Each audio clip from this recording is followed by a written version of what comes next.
Hello and welcome to Wake Up with Dr. Cheryl. It's time to wake up and save yourself, our humanity, and planet. Transformation and wealth on all levels, relationships, money, nature, spirituality, and especially love. Unconditional love. Wake up your unconscious so you can be free of the constraints of always focusing on money. I'd like to start with something funny. An older man walks into the bar wearing a stovepipe hat, a waistcoat, and a phony beard. He sits down at the bar and orders a drink. As the bartender sets it down, he asks, "Going to a party?" "Yeah, a costume party," the man answers. "I'm supposed to come dressed as my love life." "But you look like Abe Lincoln," protests the bartender. "That's right. My last 4 scores were 7 years ago." We will continue our fight against geoengineering and chemtrails on this show as part of the wealth of experiencing a healthy life for all. The cause and effect of chemtrails are destroying our planet's resources and humanity. It's escalating the percentage in thousands for Alzheimer's and autism in our population. It's the aluminum particulates that we are breathing, eating, and drinking. So stay tuned. This is our life's wake-up call to preserve Mother Earth, ourselves, and for our children. Our special guest this evening is Emmanuel Itier. Well, this is the second segment of our 2-part series with Emmanuel. Emmanuel Itier, an experienced feature film producer. Emmanuel directed the thriller Tell Me No Lies in 2000 and the horror film Scarecrow in 2002. He completed in 2012 the peace documentary The Invocation, narrated by Sharon Stone with Desmond Tutu, the Dalai Lama, and Deepak Chopra, and many other worldwide peace activists. Emmanuel also produced so many more films that I can't name them all. Emmanuel has also been a successful music and film journalist for both rock magazines, French TV networks, and the internet for the last 20 years. Emmanuel has been a buyer for various French film distribution companies for the last 20 years. He was on the board of directors of the Santa Barbara Film Festival for a decade, and he writes poetry. He is also very involved with charities and the political world. He grew up in France and moved into the U.S. 25 years ago. He resides in Santa Barbara, California, with his wife and 2 sons. Finally, Emmanuel released in late 2013 another inspiring documentary celebrating women around the planet, Femme, Women Healing the World. This documentary earned several awards around the world. Mr. Itier is now directing 5 documentaries in order to keep making peace, 1 movie at a time. This new series is called the Universalis Collection, Documentaries for a Conscious Humanity. I applaud Emmanuel for his purpose and passion for getting these messages out to the world.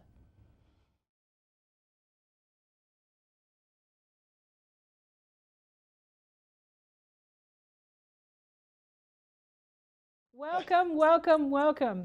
Emmanuel, it is an honor to have you here with us on my show, Wake Up with Dr. Cheryl. And it was such an honor to meet you over at the San Rafael Theater. Yes. And thank you for sharing your beautiful son, Max, with us on this.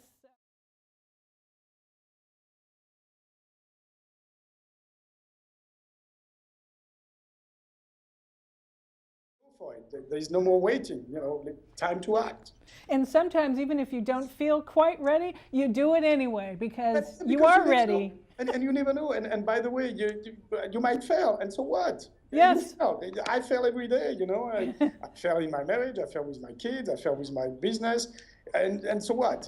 Does that kill me? No, it's a bad moment, and then you just move on and figure out how to make it better the next time. Yeah, and Emmanuel, I don't look at it as a failure. I look at it as it's a learning curve, Every challenge we have is to make us better and to work harder at it. Yeah, it's like a rite of passage in a way, and as I say, what doesn't kill you makes you stronger. And it's true. In fact, I had Dr. Bolin on my last show, and yes. she said that exact same statement. Yeah. Absolutely. So, again, there's never been a better time to be a woman. It's a new birth, and in this birth, women take the lead. Men cannot heal the patriarchy, but women and men together could. What a real man does, he stokes the flame of the feminine. He stokes the radiance of the feminine. He lets her be everything she can be, and she is the power source of the universe. We have to give new tools, a new vocabulary, allowing space for emotions and communication, and also supporting young women in finding their voice and speaking their truth. If men raise children as much as women do, that awakens in men the nurturing that is in all human beings, and it allows boys and girls to see that men can be as loving and nurturing. It's like put your fear on the side. The problem is, again, we live in a society that taught us at the same time, that taught us, oh no, you're it, but at the same time, you be scared and doubt fear. And surrender and submit. So I think that's why a lot of people have midlife crisis, because they were taught, oh, they are it, they are the center of the universe, and then they have all these doubts and this fear, and they don't know where to go at the end. It's a burden. It's really hard. It's especially for men. I think a lot of men has what I call the Superman complex, where they realize in their 40s, oh, damn, I'm not a millionaire. I don't have the Ferrari. I don't have the trophy wife. Therefore, I'm a failure. No, you're not. And plus, who's got that? Usually really bad people. People who stole from others, people who took over companies and bought them. Yeah, and a lot of them don't have the consciousness or the spirituality. If you look around, there are very few happy rich people. So don't envy the 1%. What needs to happen is that the 99% that we are needs to enrich themselves and emotionally, intellectually, spiritually, and hopefully, learn to exchange and be much more of a community. I think the next step, especially in terms of economics, is really what I call communitarism, where it's not communism, it's not socialism, but it's about the notion of community where, okay, if you don't have money, what can you do? And if I don't have money, what can I offer? And it's about trading services. It's about helping each other. It's not everything has to, depend on a silly currency that has no more value anyway, because all our government are printing stupidly monies. So we know that there is no more value. It's ridiculous, the cost of life today. It's irrelevant. So we have to figure out us, the 99%, who are the majority, a new way to live in a community and live with fairness and exchange and peace and love. What the hippies movement failed to do because they probably abuse too much of drugs and sex. Well, we can do without the drug, and the sex is good, but don't abuse of it. So again, it's about balancing act. Balancing. It's about common sense. It's about talking and communicating and refreshing and refining ourselves, being in touch with our own humanity. What needs to happen is that the 99% that we are needs to enrich themselves and emotionally, intellectually, spiritually, and hopefully, learn to exchange and be much more of a community. I think the next step, especially in terms of economics, is really what I call communitarism, where it's not communism, it's not socialism, but it's about the notion of community where, okay, if you don't have money, what can you do? And if I don't have money, what can I offer?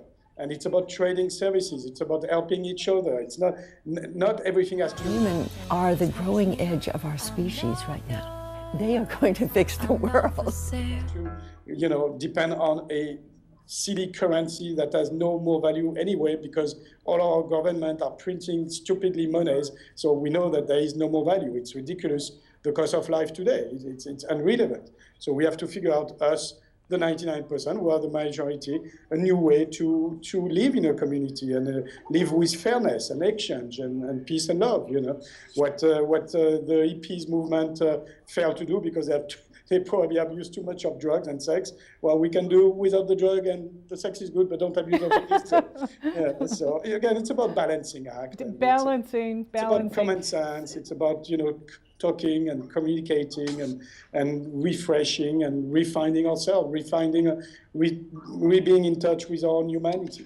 So I have a question about, you know, your life in France versus here. You know, what could you do? Do you think that you are growing exponentially more here than you would in France? Or maybe that's not even a fair question. No, it is a fair question, because actually it exactly goes to the sentence I was saying. I think, therefore I am, therefore I do. I think in France I was, I think in France I was too much caught up into that society that's based on the, I think, therefore I am, you know, the Descartes sentence. And they didn't finish it. They are not doing much. They are talking too much over there. They're thinking too much. And to put their talk into an act is a drama. And most of the time, they prefer tell you at the end of the talk, bye-bye, and they don't even want to try anything. Yeah. So I think coming to America was for me a blessing, because I had all these ideas, I had all these urges for me to put my foot in action, and I couldn't do it in France. Nobody would allow that. You know, I was a little intern in many production companies, and they didn't want me to direct. They just want me to be the slave at the bottom of the pyramid. So it was very frustrating. So at least I came in a country where it's a little bit tougher, because it's meaner, it's more competitive, it's more aggressive, but it allowed me to do a lot of things I couldn't have done there. And again, after, it's about balancing, and it's about going back and forth and teaching the American to think a bit more and do a bit less, and the French to do more and think less. So you know, back and forth. Well, one second, my son is asking me something again. Yes? What does that say? Does that say Hubble? Hubble's scrapbook. So so I don't miss it, you know, and I go back and forth as much as I can. And again, I try to communicate what I learn here, especially in terms of the technique of working, of being really efficient and saying yes, no quickly after thinking about it. But instead of being cut into my thought like most French people do, and not doing anything at all at the end. So it's very frustrating. So, you know, a practical example is, for example, when I sell my documentaries, you know, from any American company, I'm going to get an answer yes, no, within a week, you know, maybe 2 weeks max. If I approach French people, I might not get an answer at all. That's not normal. You know, there is nothing more simple today with the technology to answer back to me and say, sorry, sir, your movie doesn't fit our pipeline of film, or we don't like it. But dare to say that, dare to tell me, you know, you don't like my movies, it's fine, we can agree to disagree, but at least give me an answer. You know, it's really being a coward not to answer to somebody who's doing especially humanitarian movie like I do. You know, it's at least dare to have an opinion, and it's fine. So, Emmanuel, what do you do to relax? Well, what I do to relax is I shut down my computer, and especially after maybe my wife said, hey, you work too much. I mean, sometimes I have a tendency to be too much caught into my action. So sometimes, and that's why family is great, because they keep you grounded and they play with your ears, and you know, and it forces you to just shut off the working mood and try to be one with your family and nature and the element. So I don't do it. I don't have a ritual, let's say. You know, I'm always worried of having a ritual, because I really think once you educate your brain to have a ritual, the brain get addicted to that, and the brain get lazy. So I'm one of these guys that will say, you know what? At least if you want to have a ritual, try plenty and change it. So you trick your brain at expanding, and you surprise your brain. But the people who have, you know, that routine of, 4 a.m., I wake up and I go to church and then I go to work. You know what? You're going to become a slave. So your brain's going to fall asleep.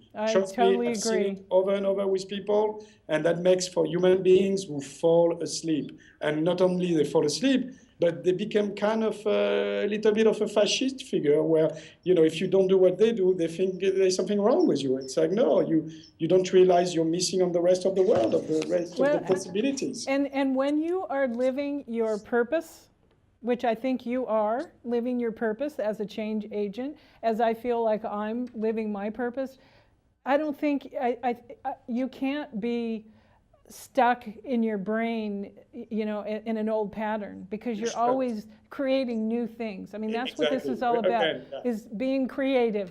Yes, yes. Again, I mean, it's fine to meditate for 2 seconds or 5 seconds or 5 minutes, whatever, because we're all different individuals. That's another thing, you know. Right. When I see all these gurus or teachers or important figures that say, oh, you need to do this and that amount of time. I'm like, no, we are all different creatures, you know. Yes, yes, it's not true. However, we all react differently. It's like with medicine, we see.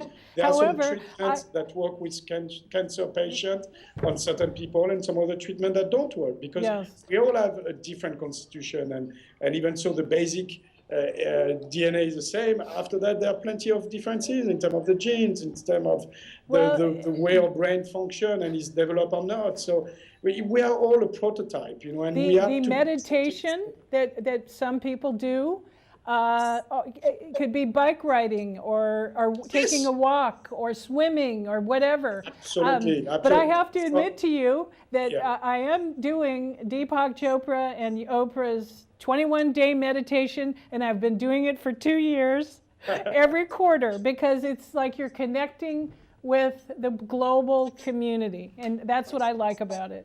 Right, right. Yeah, and again, I mean, I think all this is good as long as you alternate things and you try to find your own way as well, because that's how you become creative, is learn from an Oprah, learn from a Deepak, and then transcend them. Yes. Liberate yourself from them. Absolutely. Go beyond. Absolutely. Don't become their little slave. No, no, no.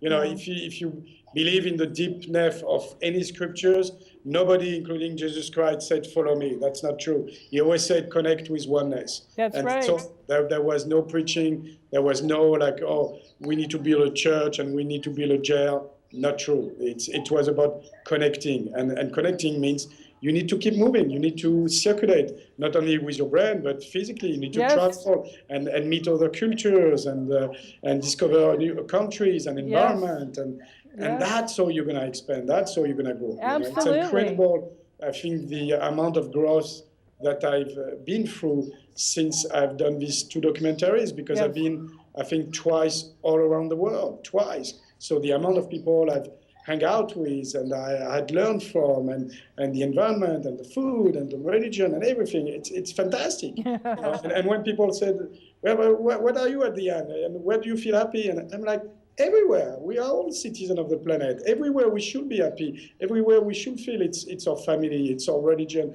it's our culture. Because it is true. Deep down, if you go through the appearance of it all, it's all the same. It leads to the same really oneness of beautiful energies that is in peace, and that's it. And we're here to share it with one another. Yes, absolutely. Yeah, absolutely. Yeah, I'm convinced you can only be happy if you share your happiness. If you keep it within, you will sooner or later die. So how is what is the next step for FEM? Well, FEM has been really on the circuit in the US for quite a long time now. We released it in theater on September 11 last year, and we did a few theatrical run a little bit everywhere, and we keep doing that. But it has been released also immediately online worldwide.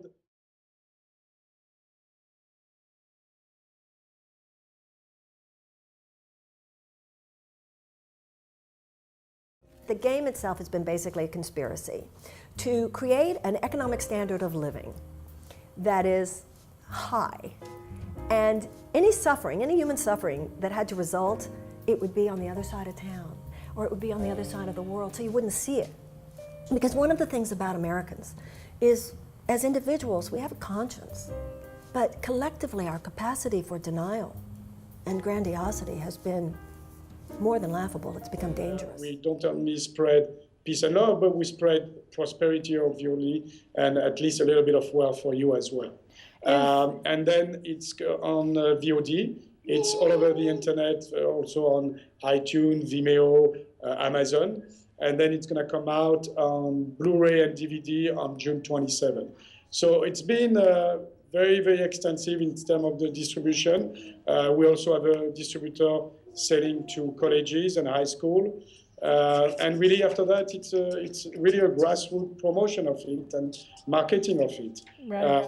And then we have also a foreign sales company that little by little is spreading femme all around the world, whether it's Latin America, Europe. We just sold it to Germany, to Austria, to Switzerland.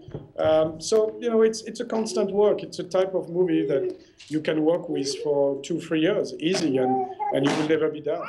So tell us about your latest documentaries that you're working on.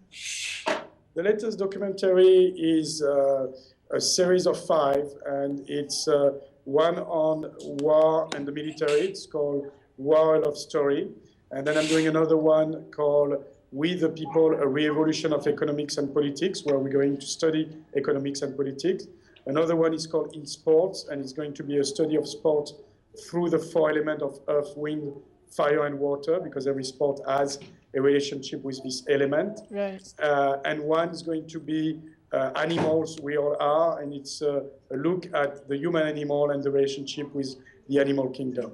Oh, and the last one is called The Cure, Healing the Mind, Healing the Body, and it's going to be a world tour of what is available medicine-wise to heal our mind and heal our body. So every time, big topic, but that we try to make accessible with a bunch of people from different horizons, from all over the world.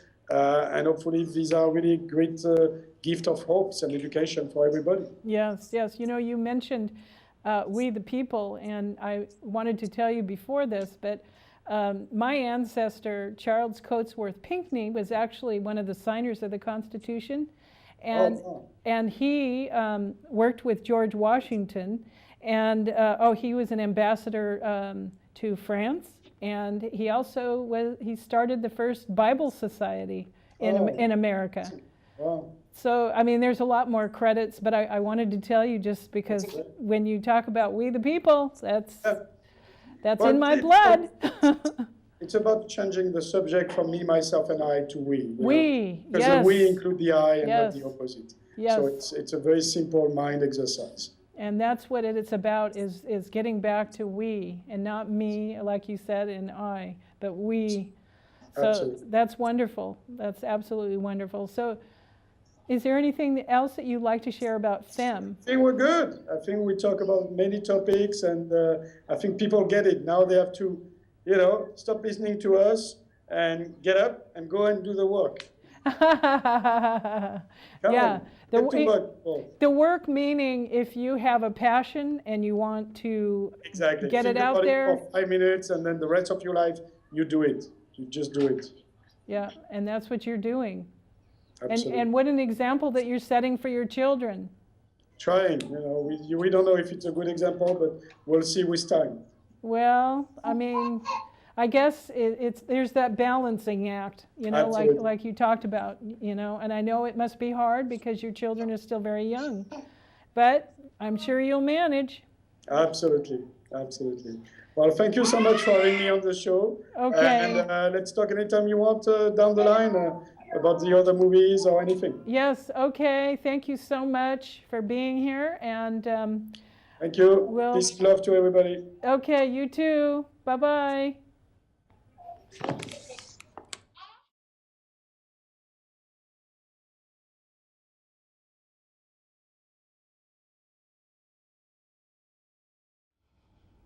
I'll leave you with this. Never give up wherever you are and doing in your life.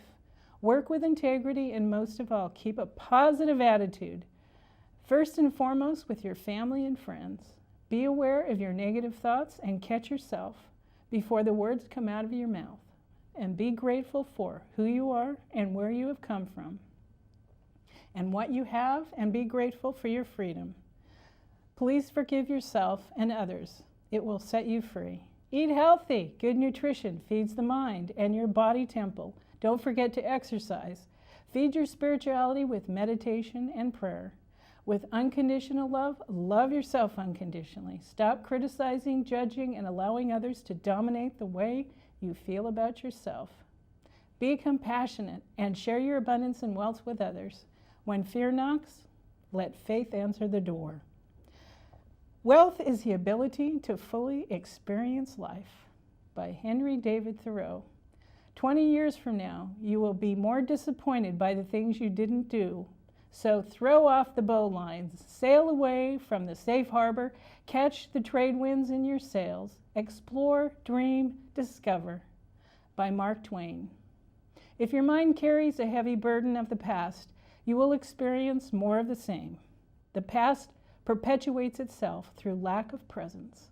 The quality of our consciousness at all moment, the quality of your consciousness at this moment is what shapes the future. By Eckhart Tolle. Bye for now, until next time.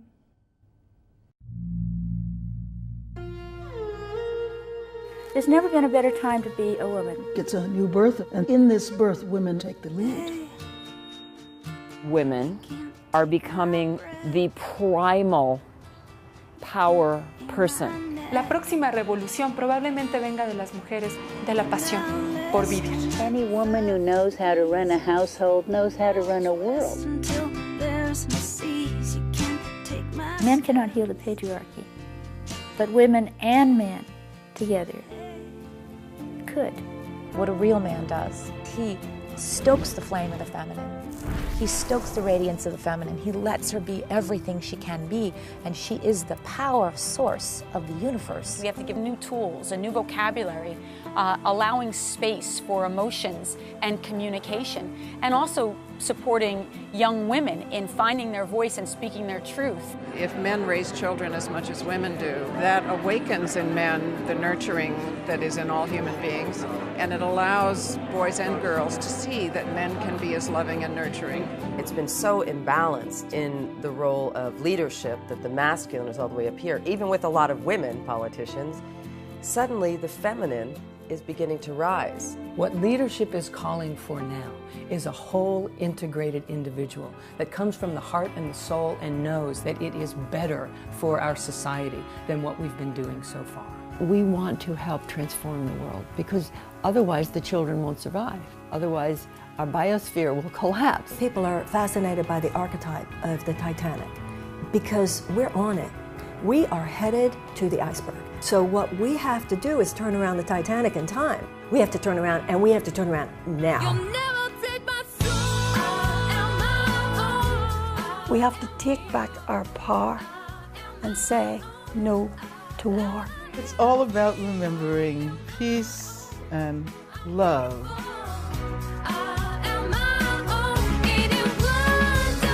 Women are the growing edge of our species right now. They are going to fix the world. Not anymore.